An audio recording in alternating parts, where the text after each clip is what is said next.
I'd love to start. Hey guys, my name is Craig Brasco. I'm an associate professor of illustration, sequential art, dabbling sometimes in graphic communication and digital animation at KSU School of Art and Design. Thanks. Thank you. Chris. Chris is over in the corner. He's paying no mind to us. He's like, I'm There's drawing. Chris. All right. Hey guys. You did that thing where you're like, oh, I didn't see you there. He's focusing. I used to have a surfer shag back in the day, like an Owen Wilson surfer shag. So I used to do the hair flip all the time because I could. Right on. So yeah, hey guys, I'm Chris Malone. I'm an assistant professor of animation and illustration over at Kennesaw State University. I also do a lot of freelance work for a lot of really cool shows like Cyanide and Happiness, Adam Ruins Everything, and I just started working with Baby Shark as a storyboard artist. So yeah, I love the freelance world. So It's pretty great. Thanks, Chris. And hi, I'm Sandy Chamberlain. I'm the coordinator of the digital animation program over at Kennesaw State. We're all Kennesaw State professors, and I'm also teaching animation and illustration over there. So lots of fun stuff. It is fun. Yeah, I enjoy it there. Me too. I do too. It's a good place, good people. My dwarf isn't at the door here, so the sailor guy. Okay, let's see what I can do with this thing.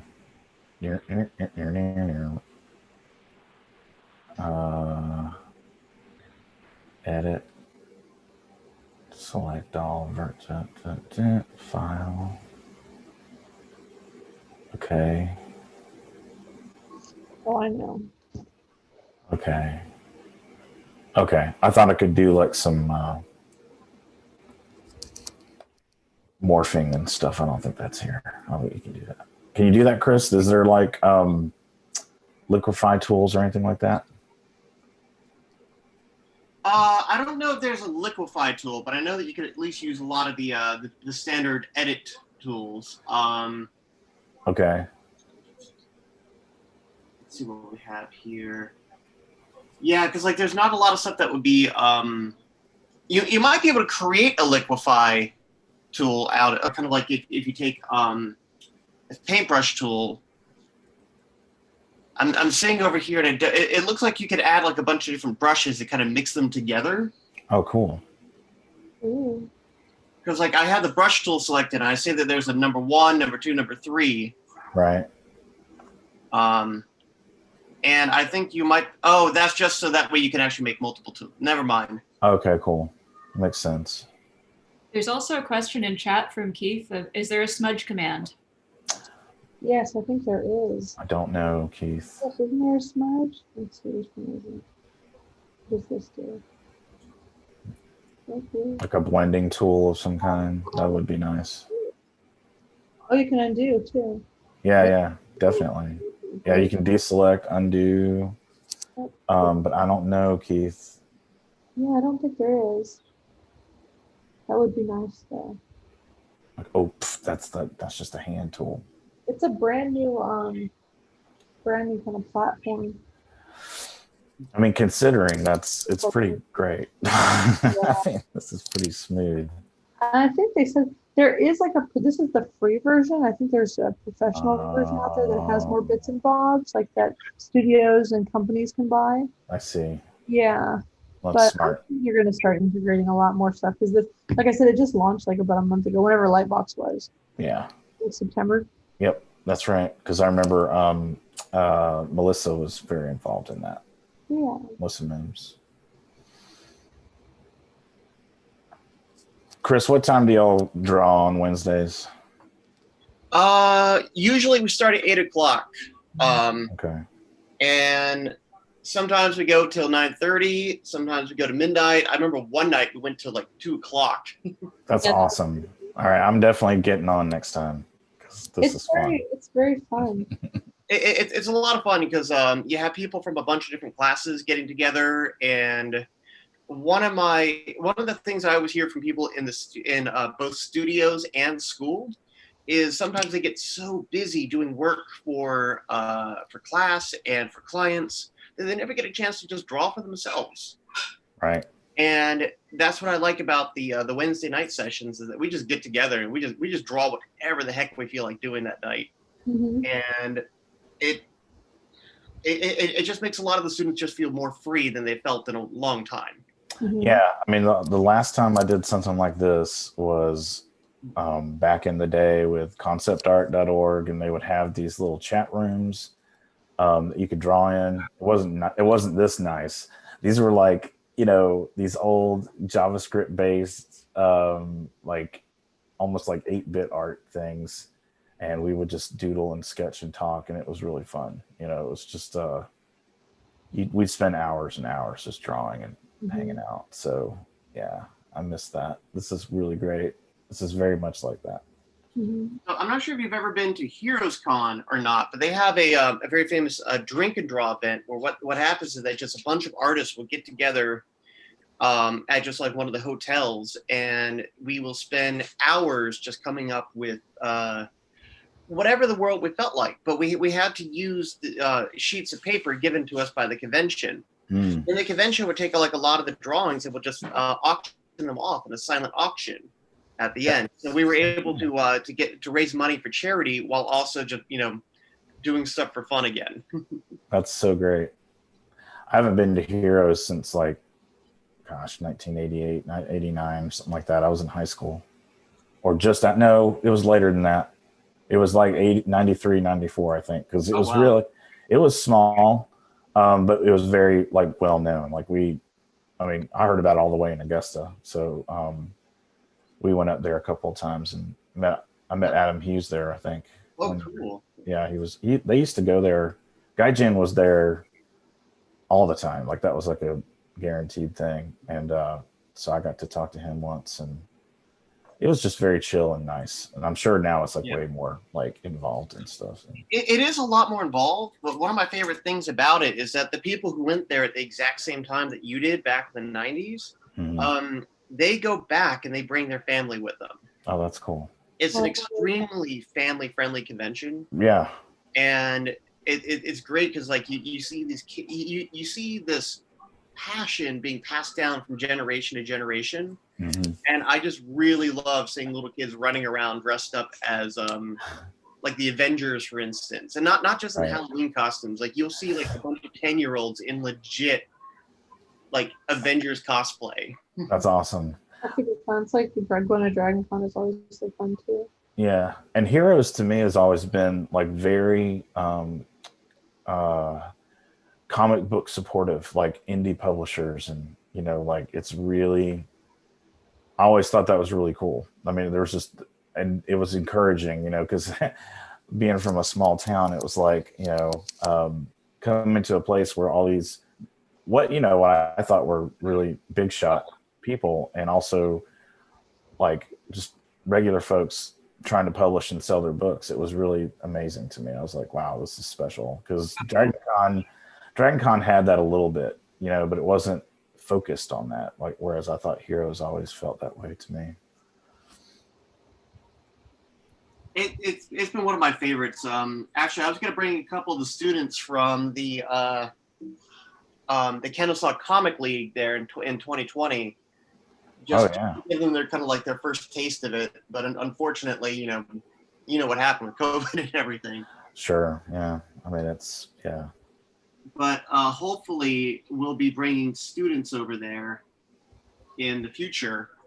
And I'm talking to KSU right now about getting my like a special license to where I can actually drive students, and I can rent like the KSU van. Yep. Yeah, that's great. Yeah. Yeah, the plan is just to bring like a bunch of students up there, just like a KSU van, and we just kind of we just storm the convention, and that'll be fun. Yeah, it is a great, for comics. I always thought it was just really, really good, and you it's should not go. A great one for illustration. So if you're an artist that has nothing but posters and illustrations, right, The people there, well, you might find some people who would be interested in it, but it's a very comic heavy convention. Very, yeah, very. Which I love. I mean, I've always, again, it's a really cool way to see people and their work. All right.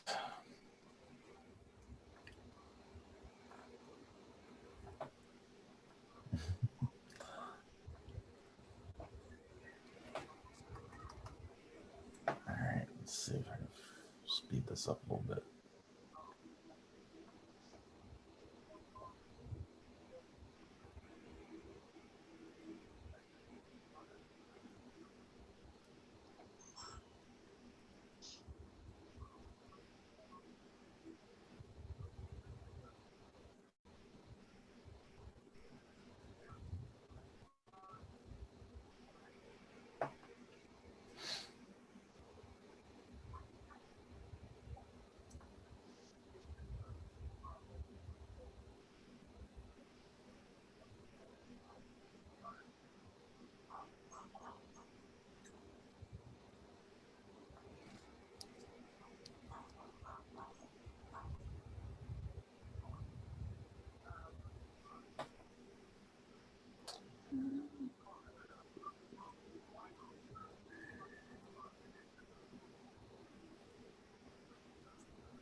So, Craig, did you ever hit up any of the conventions on the West Coast, or has it been East Coast conventions? Always East, yeah, dude. I'm ashamed to say that I've never been further west than San Antonio, which is not very far west.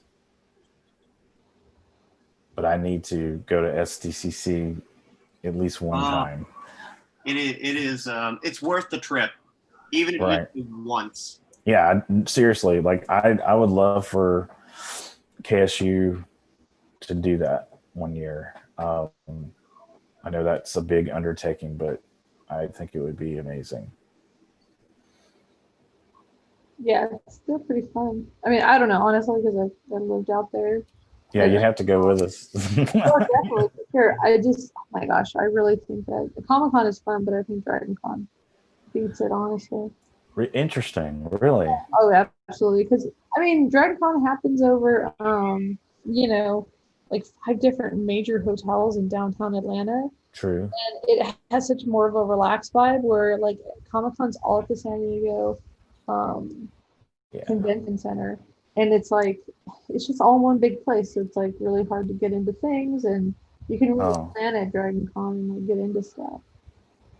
I think it's cool. There's all kinds of fun stuff to do. I think Dragon Con is about the fandom, while like San Diego Comic Con, that's where you expect like the big announcements to be made. So I think San Diego is just more business. Yeah. It is very much more businessy like, and Dragon Con has the more more party vibe. Yeah, well, for sure. I mean, it's always been that way ever since I was a kid. Yeah. But you know, honestly, when in the '80s, it felt a little Hollywood-esque too. I mean, because obviously the celebrity guest list was always it still is, I think, pretty amazing. And gaming companies used to really make a big deal out of Dragon Con. It seems like that's not the case anymore. They care about a MomoCon for gaming now. Right, exactly. That's what I'm hearing. So I need to start going there too.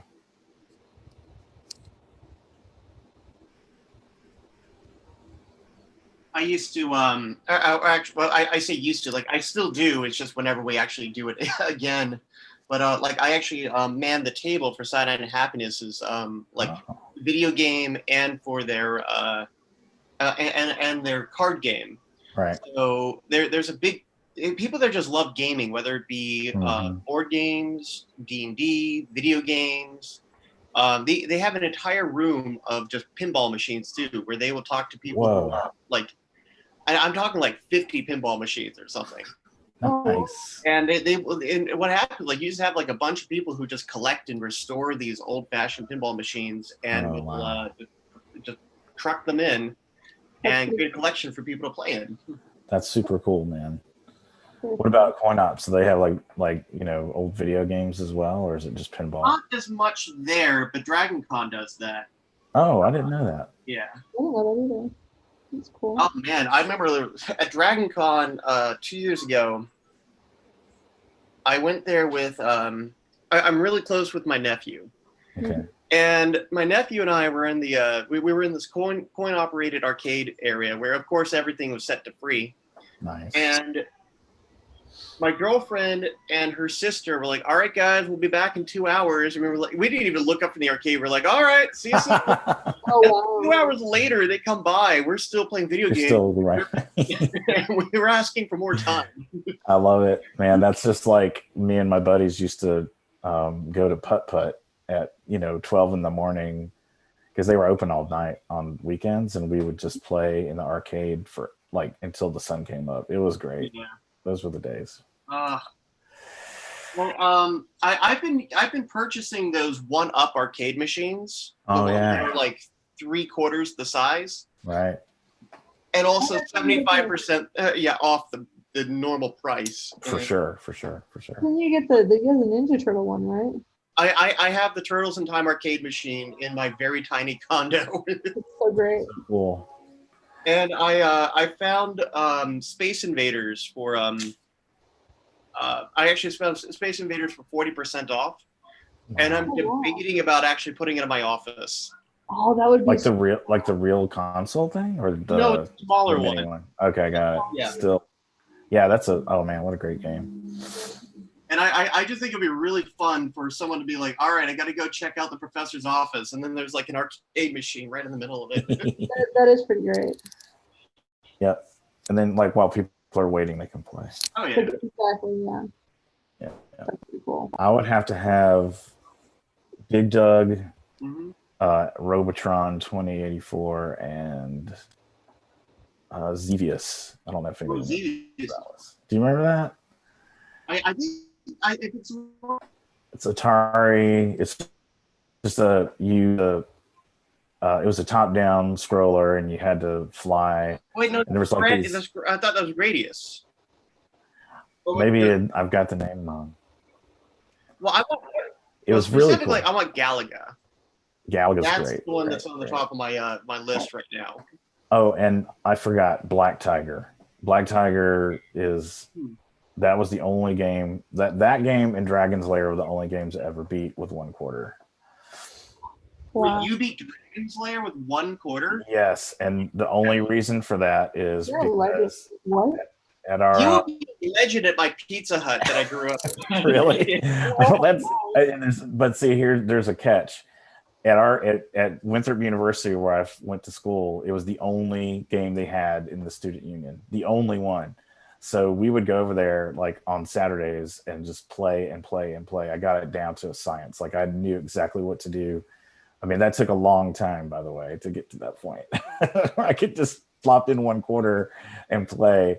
So I don't think I could do that now. I don't remember all the moves. I could probably get pretty far, but yeah, I love that. I love that one and Space Ace. And to this day, there was a game I played somewhere, and it was a Laserdisc animated game, and it was about a helicopter. You were a helicopter pilot, and it was like a James Bondish theme, and it was so cool. And I, to this day, cannot find it. I can't find what the name is. I've never seen an emulator of it. It's just the coolest thing.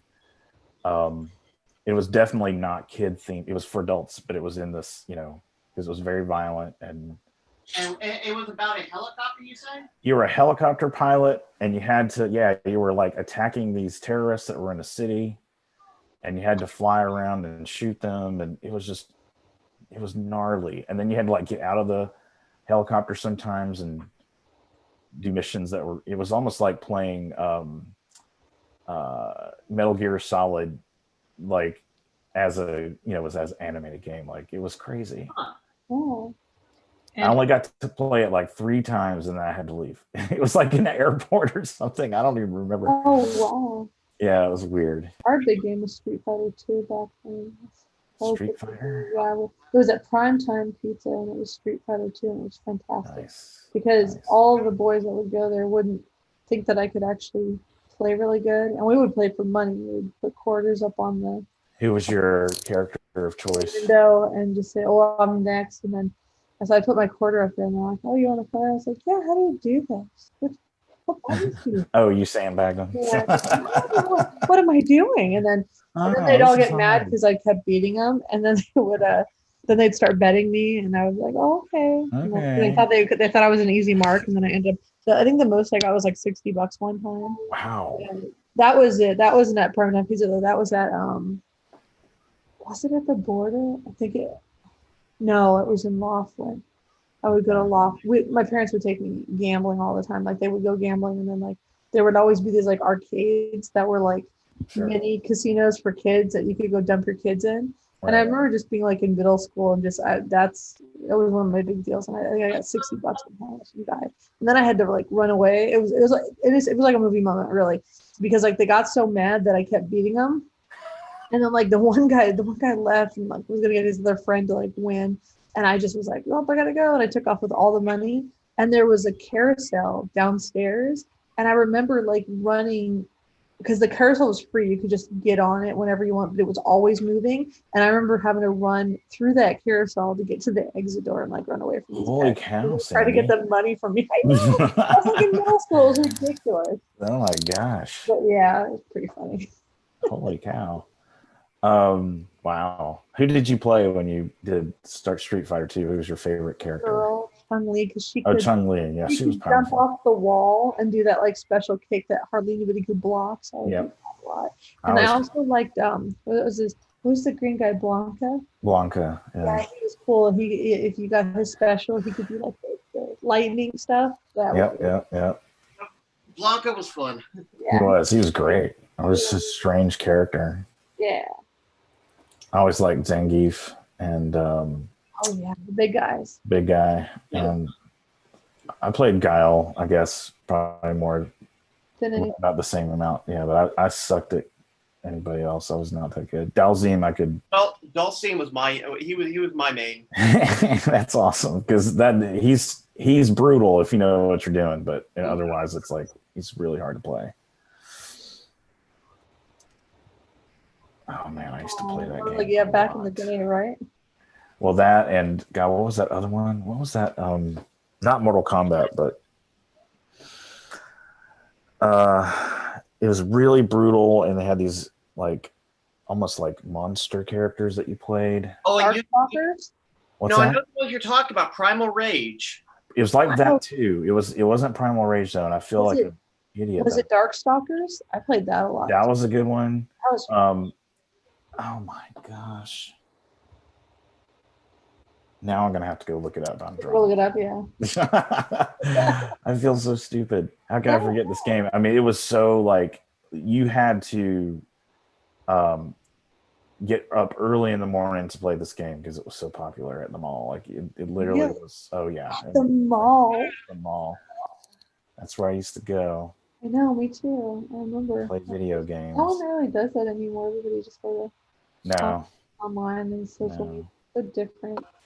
I hate to be that like person that was like back in my day it was better.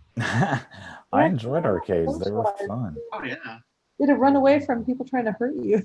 Well, that I have to say that's I've never heard that story, and that's pretty crazy.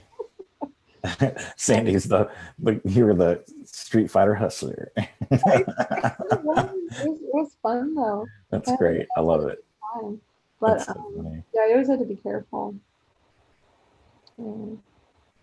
But I do remember, putting quarters up on the top of the console. Right? Yeah, they take like I'm next, and then it was like if you put them on the left, you were next. If you put them on the right, you were betting. Yeah, it was cool. Yep. Oh my gosh. Yeah.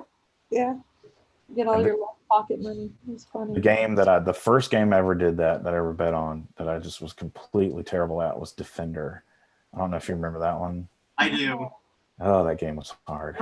No. So bad at it. And Wizards of War. God, I used to play that game nonstop. That stuff was so fun. And then another, I can't help it. I grew up in Southern California. So when I was in high school, I had a Disneyland pass because back then, because we're old now, it only cost $100 for the whole year. They had a few blackout dates, but for the most part, you could go anytime you wanted. And next to Space Mountain, there was a 2-story arcade that you could go to. That was insane. It was super fun. It's where all the goths would hang out. Really? Because back in the 90s, they had like Fridays and Saturday nights were like the best. Friday night was swing dance night. It wasn't really techno yet, but it was getting there at the late 90s, like after the came out. In the Tomorrowland area, they'd have like a lot of techno dance music, and they would have like these dance party things happen. So like all these teenagers would be like, this is the cool thing to go do is hang out at Disneyland. So Friday night, it was swing dance night. And a lot of the senior community would come out and they would dress in like suits and like all their little the ladies would wear like little flapper gear. Wow. And if you came early enough, they would teach you. And it wasn't even a part of Disneyland. It was just something like Disney would play swing dance music, and like the community would come out and like teach the younger generation how to swing dance. That's where I learned a lot about my swing dancing. That's super cool. Yeah, it was neat. And then like on Saturdays it was more techno stuff over by Space Mountain. But yeah, the arcade was like the place to be on like Saturday night. That's pretty cool. Yeah, head out like about 3, and then you'd get there about like 3:30, 4 o'clock. I live really close to there. And then you'd go on a bunch of rides, and then it was like at nighttime it was like cool to go to the arcade and just kind of hang out and meet people or whatever. Like, it's just, I don't know, it was a strange, weird, cool environment to kind of grow up in. It was very, very fun. Yeah.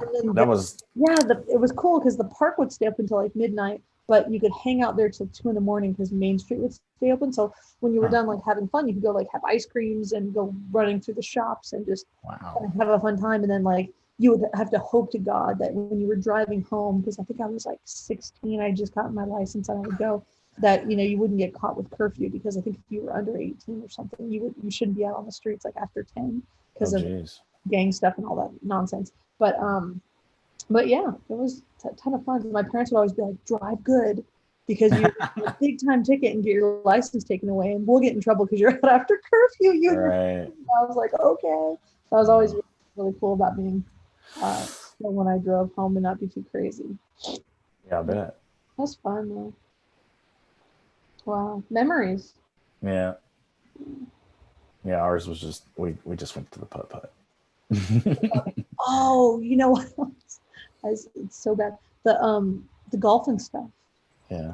That they shot a Karate Kid at, the original Karate Kid. That was right by Fry's, and that's the putt-putt place I used to go to. No way. Yeah, it was super fun. Oh my gosh. It's still, even in like the mid 2000s. So I went back, and my friend's kid wanted to go, so we went. It looks the same almost. I mean, they got updated games and all that stuff, but the layout's still the same. They still have the like old broken down water slide out that like is never open. That's why it was funny in that movie that it was open. You're like, everybody who watched that movie was like, oh my God, it actually has water in it and it's running. That's amazing. Oh, and then I used to go to Raging Waters, which was Waterloo in Bill and Ted's Excellent Adventure. Oh, nice. Okay. Yeah. Super fun. Like every summer, it's just like Bill and Ted's. Let's go to Raging Waters and go on all the slides. And then it's like, you look back and you're like, oh my God, I could have like broken my neck. Oh, there's a documentary on HBO Max about that adventure park. Have you guys seen it? No. It's about that park in Jersey that was crazy. That was like a water park that crazy guy just like made. And like, it's kind of sad because like a bunch of people died and like got injured there and stuff. But it's called Action Park, and it was insane. Oh, a Class Action Park? Yes, the Class Action Park. Yeah. Did you see it? Yeah, I saw it. Wasn't that insane? Yeah. That was like what now? like the sheer amount of just like safety violations going on there was mind-boggling. It was insane. Like they built a lazy river that wasn't lazy. It had like rapids, and they wouldn't even like That's not funny, but flying out the people. Like, they just give you an Is it interview and okay be if I, like, "Good say luck." And there were all these pockets where like you You couldn't hear get me? around corners, so you would come like flying down this hill in these like inner tube things, and you'd crash into all these people because like no one oh could my get around the corner. god. And like all the people would like get sucked under in the wave pool. It was just, and they had like all the teenagers, right? Like all these like 15 and 16-year-olds like running the rides and like Oh, I good don't know, lord. making out in a shack up on the hill. It was hilarious. Like it's not hilarious. I mean, it's sad that some people passed away, and there's some sad I bits. grew In up the there. end, you're like, oh my god. But yeah, the sheer amount of just, you know, things that were messed up about it in that documentary, it was just very I'm eye-opening. gonna have to It's watch really that. interesting. Yeah, it's on HBO. I don't know if Okay. it's on all the HBOs, but I know it's on the HBO Max. Okay. If you have access to that, you can take a look I at think it. I found there's also a documentary on YouTube I found. I can't remember what the account was, but Okay. there's something on YouTube about it too. I'll check Okay. it out. Oh, I think it's a Defunct Land. Defunct Land. Yeah, they have a lot of pretty good documentaries on different stuff, but they have one on the park on that channel. Okay. Very good. I'll check that out. Yeah. No, It's 11:46, Sandy. I Uh-oh, didn't know if you I knew know. We that. always run out of time because we're having so much We're fun. having so much fun just hanging out and drawing. Oh yeah. There's, we could probably, well, I don't know, we probably can't run over because Abby's got to move on to something else. So, Yeah. I mean, I can hang out. I can hang out for a bit. Like I can spare a little bit longer. okay, great. Well, how about if it's okay with everybody, let's just draw all the way till noon and then talk about stuff. Sure. And also, Keith apparently spent his childhood at Action Park and busted his ass on the mountain slide. I think his mic is really quiet, so he's a little bit hard to hear. Really? Oh, wow, Keith. I'm That's- glad you survived. Yeah, for real. It was awful. I don't know if you can hear me, but I'm trying to figure out what my volume is. But We can hear you.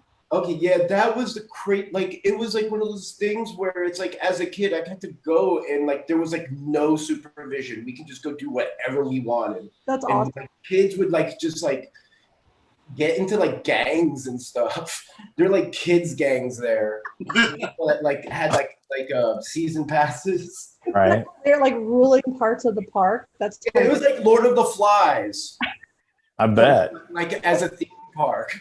That's insane. that's fantastic. I love that. Yeah, there was this one thing with the water slide, and it had this. There was this like one part of it, like you go down and there was these like, little bumps, and it was like always a race. But there was these two lanes that had these two massive jumps, and people were busting their asses on it all day long. I mean, when I busted on the mountain slide, I went in there. There was like 50 people in first aid. Oh my gosh. Wow. Yeah. Water parks are no joke. I went to Whitewater here in right off in Marietta. And I was like, oh, there's this lazy river thing kind of it. You get in an air tube. It was in the back of the park. I was like, I'll just do this. It ended up being one of like the worst ones. Like it went so fast. Like I think down the first little thing I went, I like turned, like my inner tube turned around. I was going backwards in the dark in this tube. And I was like, what is going on? Like, what's happening? And then on the second drop, I think if I remember correctly, I don't know, it was all very vague. I got flung, I hit my head too on the side of the wall. I got a concussion that day.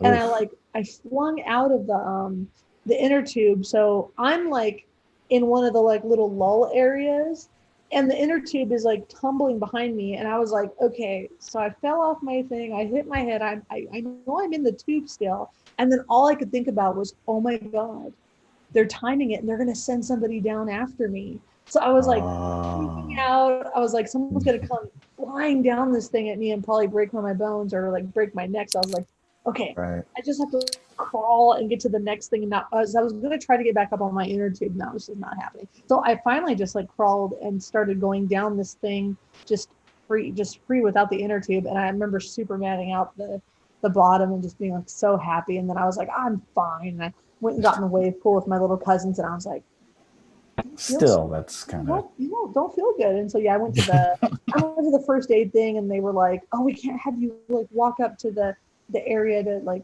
get first aid. We have to like put you on this golf cart. So, I mean, it was the most embarrassing thing. Like I'm like in my 30s strapped to this little golf cart with like a neck thing on, and they have me all like locked down, and they literally, like, I'm not even kidding you, like from the office where I went, there was like the first aid was up the hill. They literally, it took me like 20 minutes for them to strap me into this golf cart thing to go like this. What? Oh no. And then I didn't have insurance at the time, and they were like, "Well, we're gonna call you an ambulance." I'm like, "No, you're not. I don't have insurance. You're not calling an ambulance at all." And so yeah, they got their stuff, and we all went home. But it was just like, it was ridiculous. Crazy. Yeah, water parks they're a hoot. They're fun though. They're fun if you're young. If you're little, yeah. Never mind. Well, you know. Let me stick to the actual lazy river next time. For sure. I enjoy that. Yeah. I don't mind going down slides either, but you know, I try to avoid that. Not the inner tube ones. No, just regular ones. We went on that, and then we went on the big vortex one, where it looks like a big funnel, and you get like in a raft with a bunch of people. Right. That one's crazy too, because you're just in this raft hanging onto these little handles, and depending on, you know, how big the people are in your little raft, when it goes up the side, it starts to come off, and you're like, what am I doing? Like, what? Should I be doing this? Well, like when I was at Adam, when I first got there, the boss had this big trend of doing these, you know, outward bound things. Okay. So we did several like that summer because it was like August, September. Mm-hmm. And we went to the Natahala Rapids and also the Ocoee Rapids, which are in North Carolina. Yeah, those are serious. Me and my dad Oh my God. We would go up all the way to Cherokee for the casino, and now they got the one in Murphy. So Coffee loves all that area. We'd let her, in the calmer areas, we'd let her go splash around. But yeah, some of those rapids are no joke. Well, the Natahala ones are like class 5, some of it is. And then the rest is like class 3, which is, you know, even a beginner can do if you have the right guide or whatever. Yeah. So it just so happened that, you know, all the guides were, you know, these young, you know, hippie kids that were very nice, but also like a little bit gung-ho. Yeah. So the raft I got in was all guys. Oh no. And the guide was a guy. Oh no. So he's like, hey, let's really take this class 5 piece right here. And I'm like, no. And everybody else is like, yes. You're like, it's my first time. And of course, as soon as we get to the biggest dip, I mean, it's almost like these 2 giant rocks that like funnel you through this really sharp dip. Mm-hmm. It's very fast. And the raft, there was like 10 people and a guide who was piloting. And naturally it spun around and I was right in front. So I flew right out of the raft. I was like out. Oh. And I was like, you know, I was like, I had no idea what was happening. I was flipping around underwater. I was trying to kick to get up to the surface as much as I could. And before I knew it, one of the sales guys, he was this very big guy, he grabbed me and just pulled me right back into the raft, like with one arm. It was crazy. Because before I even knew it, I was sitting back in the raft, like gasping for air. And I was like, okay, can we not do that again? It was rough, man. I was like soaking wet too after that. So. Let me guess, the guy who made that decision was like, did you have fun? Was he that type of guy who didn't even like consider how scared you might have been, or he was, you know, like, haha, now you're, you know, initiated, blah blah blah, and I'm like, okay, yeah, whatever. I never asked for this. Thanks, bro. One of those. Yeah.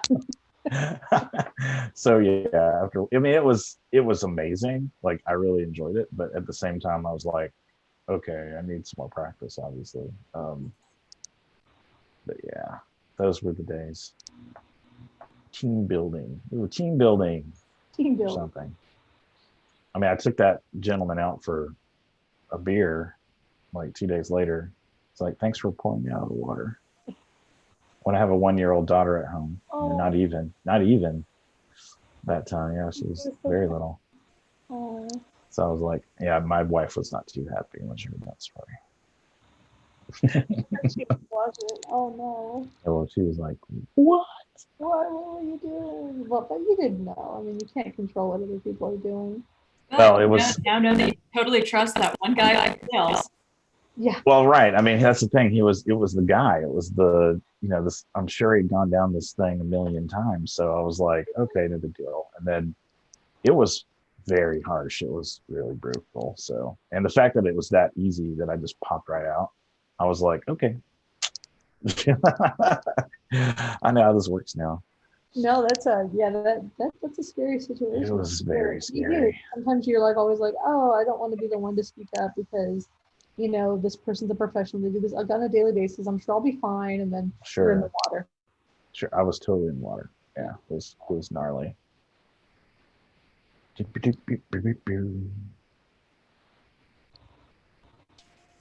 All right, Chris. Now you have to tell a story where you got hurt during a water adventure.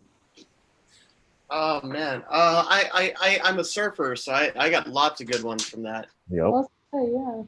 All right, I'm gonna share with you guys a story about how I lost partial hearing in my right ear. Oh boy. Yikes. So it was I want to say it was North Carolina. It was either North Carolina or New Jersey. I've served every state on the East Coast, including Typhoon Lagoon down at Disney World. Wow. But I think it was no, I think it was New Jersey. What happened was there was a sandbar that was really shallow. I didn't anticipate how shallow this sandbar was going to be. Oh. So I was having a lot of fun out there. I was trying to impress a girl because, of course, I was. And she and my brother were just like sitting out there like on the beach just watching me, and they watched me just come by with my surfboard. My surfboard impales into the sandbar, Oh no. and I comically go flying off. Now I was still attached to my to the surfboard with a leash that was wrapped around my ankle. So I'm going flying forward, then smack right into the wet sand. Oh, dude. And so, like, I was more bruised about the fact that I was trying to impress somebody, Mm. and I wiped out like that. Then, of course, the wave that I was riding had to catch up and Ooh. just carried me away too. Oh no. Man. That's brutal. Yeah. And so they ended like afterwards, like they come up to me, they're just laughing because of course they are, and I could only hear out of one ear, and I'm like, crap, this sucks. So I go to the hospital for it. Of course, we're laughing because like I'm still safe. It sucked, but I was safe. All right. And they had to take a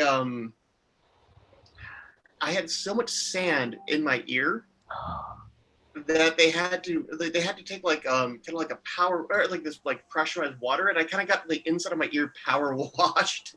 Wow, dude. So that was back when I was like, oh god, that was like 16 years ago. So that's something I'm able to laugh about now. Sure. But That's scary too, though. Yeah. but I would say that some of the fun things I had surfing, Typhoon Lagoon was probably one of my favorites. Really? The one I did. And what happened, if you guys are not familiar with Typhoon Lagoon, that is one of the large water parks that Disney World has down in Orlando. Mhm. And they have a huge wave pool. Not the biggest in the world, but I think it might be the biggest in the US, or at least the biggest on the East Coast. Okay. And every night they will rent it out to surfers. That's cool. Wow. And so from like the hours of 2 a.m. to 7 a.m., you would just have like all these guys who would just be waiting on the side of the who would be like allowed in certain areas of the wave pool. And instead of just kind of like riding, instead of kind of paddling out, we would just pretty much just jump the fence into the water and just catch the next wave out. And that was some of the most fun I've ever had surfing, because these waves were just perfect. It was in the middle of the night, so you reach that point of no sleep where you're just very delirious, but in a fun way. Mhm. And of course, they still had a lifeguard for us out and everything. They didn't want to have like any lawsuits in their hands, and it was Sure. it was just really cool being out there in the middle of the night surfing these artificially generated waves. That's cool. That's really cool. Wow, Typhoon Lagoon. very fun.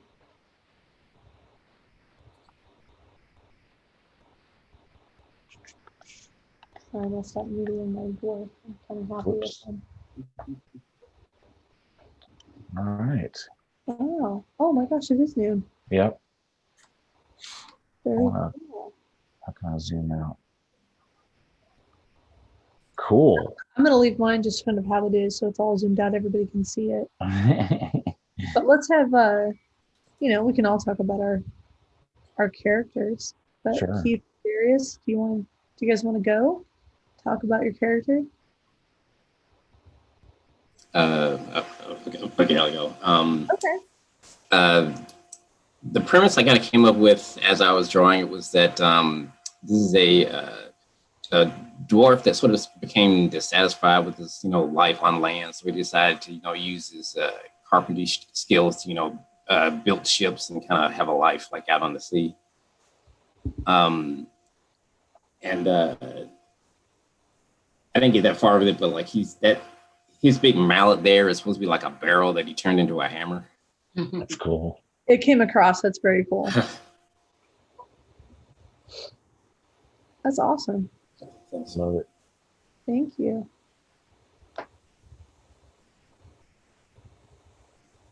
All right, Keith. Keith and Chris did elves. Mm-hmm. I kind of had no idea where I was going to go. Basically, I kind of went with along the elf line, and this is an elf that sort of there. He's not necessarily a pirate by like sort of like a natural pirate. He's just sort of has come into it because he's on a search for trying to figure out where he's supposed to be in the world, and he's got this magical sextant that is supposedly guiding him, but he just happens to be going along the same pathway with a bunch of pirates. But the pirates have tuned in that his little magical sextant can also lead to treasure. So that's how he makes his living and being able to travel the world. That's cool. Oh, that's really cool. Nice. Thank you. Hey, Chris. All right. Tell us about your elf. All right, so I got my guy here. I'm calling him Fishhook. And I started off with just shapes. And since we had elves and dwarves, I wanted to be able to have a design that contrasted a lot of dwarves, which are, dwarves are short and usually pretty squat and pretty thick. So I wanted to be able to have a character who would probably be like the tallest member of the crew. And so I started off with just the idea of just a tall, lengthy looking guy. And I think, and that kind of got me thinking of the idea of of fish hooks. And at first I thought I wanted to have him have like a giant fish hook that he would fight with. Oh, okay. Like Maui. But I just didn't like the idea of it. And so instead I went with more of a silhouette of him having fish hook earrings. Instead. Yeah, I like that. That's cool. Okay. And I'm a huge fan of oni clubs, like Japanese oni clubs, and so I decided to give him one of those that he just picked up from his travels around the world on his pirate ship.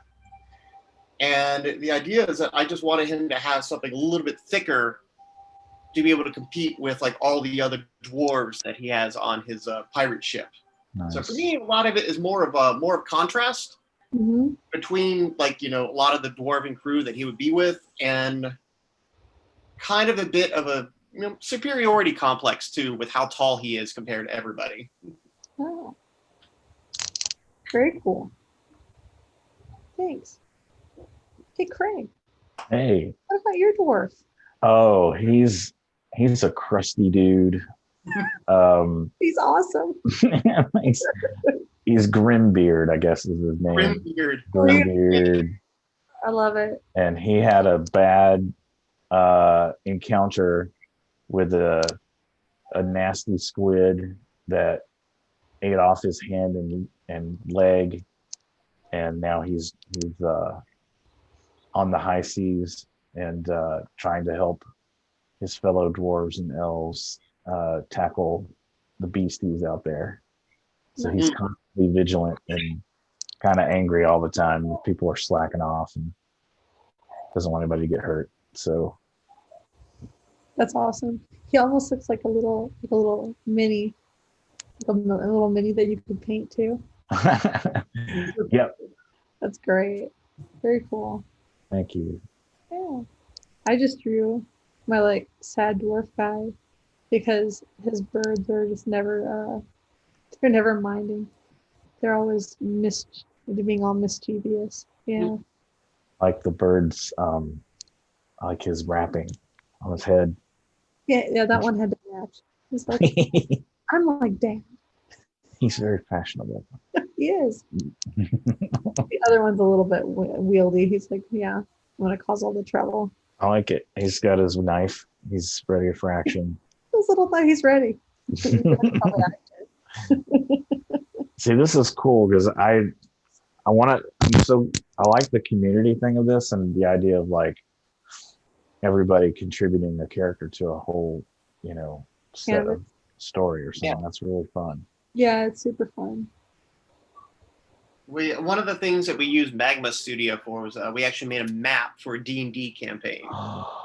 What? And everybody made so we would have everyone just building this literal world together. So we would have our own little like rivers and cities and stuff. And we would just come up with our lore as we went along, and we would just figure out like, okay, these two cities are rivals and their spaghetti eating contest or something. We would come up with the most random lore for it. And it kind of felt like after the end of like 4 hours of just a team working on it, we had a pretty complete world. That I would love to see that. That is very clever because there's in all the nerdy gamers I hang out with, what we do sometimes is they'll make a hex grid and fill it with random symbols, right?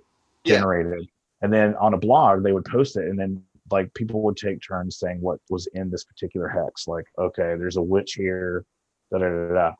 And that's like the closest thing I can think of to what you're doing, but what you're doing is like way better because it's like you're actually drawing it and it's all like, synthesizing at that moment, and like you're not like just going by like some image that's already on the screen or whatever. So that's like amazing. That is so cool. Wow. It's very crusty. Yeah, I was like, oh, that's right. I have the control. I can zoom in on all the characters for everybody. Sure. I love this app so much. Yeah. It's pretty great. Yeah, and like we were talking earlier before we started, and make sure the resolution was pretty large so we could get some good detail, and everybody could have their own space to draw. Yeah, I'm digging it. I love it. Yeah, it's very fun. Yeah, these are great. This is great. It's a great tool. Thank you, Bobby. Mhm. Yeah, no kidding. Very cool. This has also been super fun just to lurk and watch. Like, it's very soothing. Yeah. Oh, wonderful. Yeah, I miss this. I mean, it's again like something I used to do years ago, but it wasn't this nice, not even close. But still, I learned a lot from different artists just by hanging out with them and talking to them, and being able to ask a question like, how do I draw this, or how do I do that, or Mhm. and then somebody will chime in, and then of course I could hopefully return the favor. And it was like the best art classroom. I might have to start using this in my classes.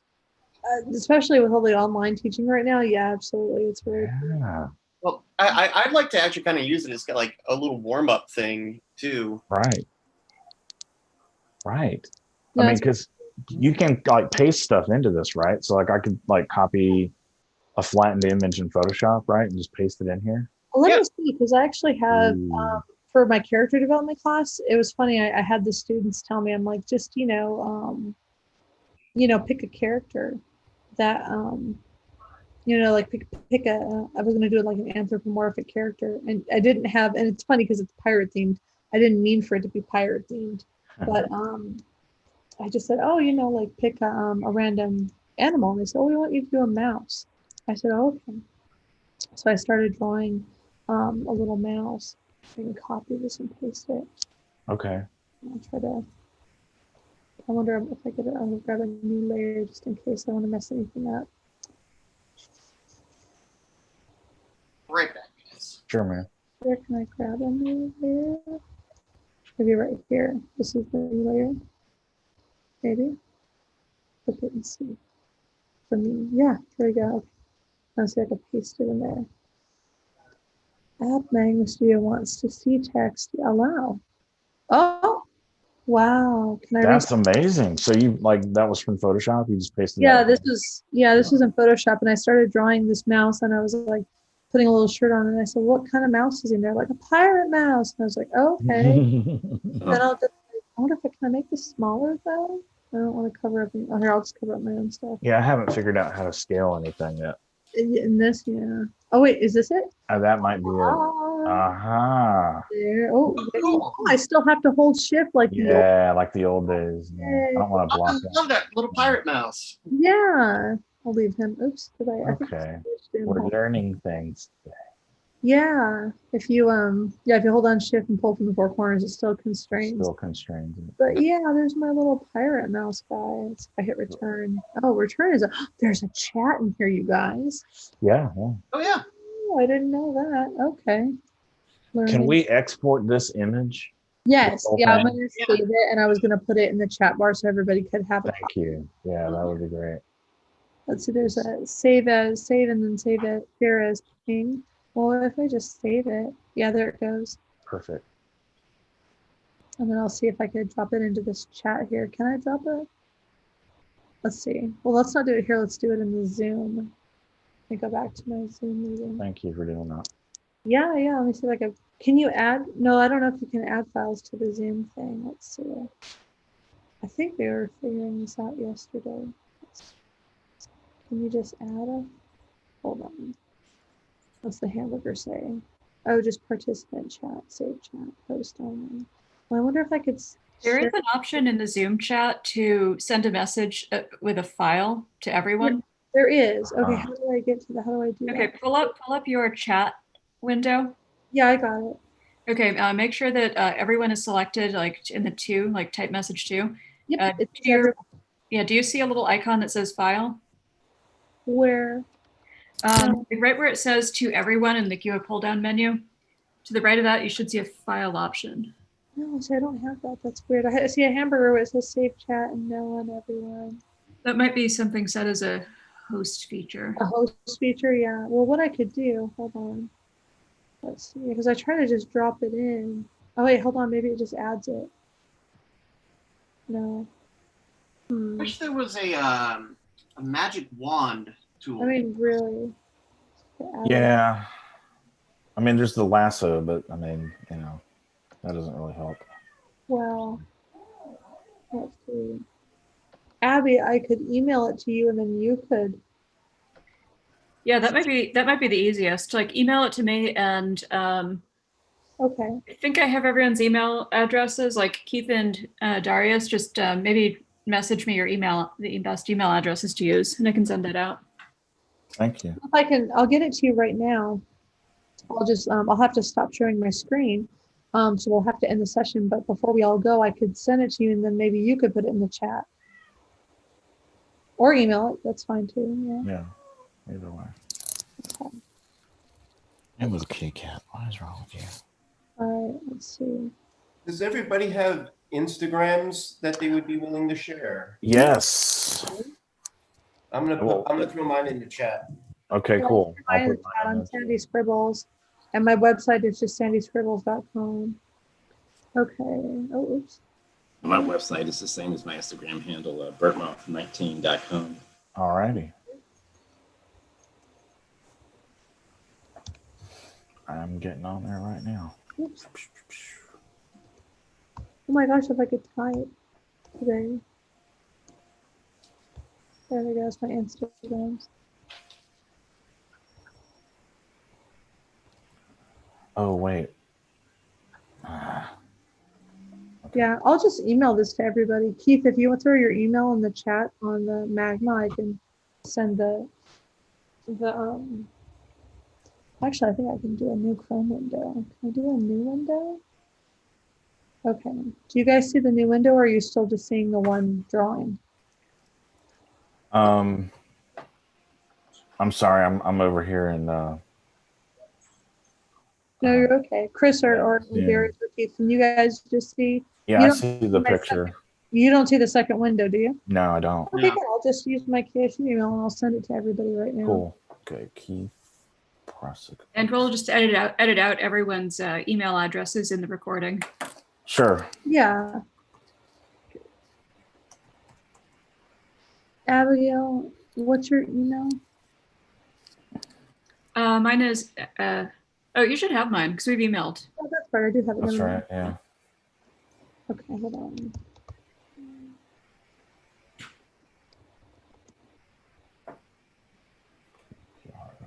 Okay. Got it. Okay. Put my copy. Hold on. Look at the thing. Copy. There we go. All right, cool. Nice. And then, thank you, Keith. Got it. That way everybody can have a copy. And Abby, you can have it for your archive purposes. And I went on to a different thing. Sorry, guys. Cool. You guys are back on the drawing? Hopefully. Yep. There we go. Keep going. Yep. I mean, this has been really cool to watch. Like, would you all be open to possibly doing like another like event as like a GGDA chapter meeting thing or something, or like? Absolutely. Oh Yeah, yeah, cool. please count me in. Yeah. Yeah. Yeah, because like totally. this is fun just to watch and just to hear stories. So like I can pitch that to Andrew. Yeah, Yeah, I did. Oh yeah, no question. Yeah, I'd love to do that. I do this. This is my day. Or even doing something like, you know, the world building idea that you mentioned earlier, Chris. Oh yes. I think that would be I would love cool. more than Mhm. Let's do it. Let's do it.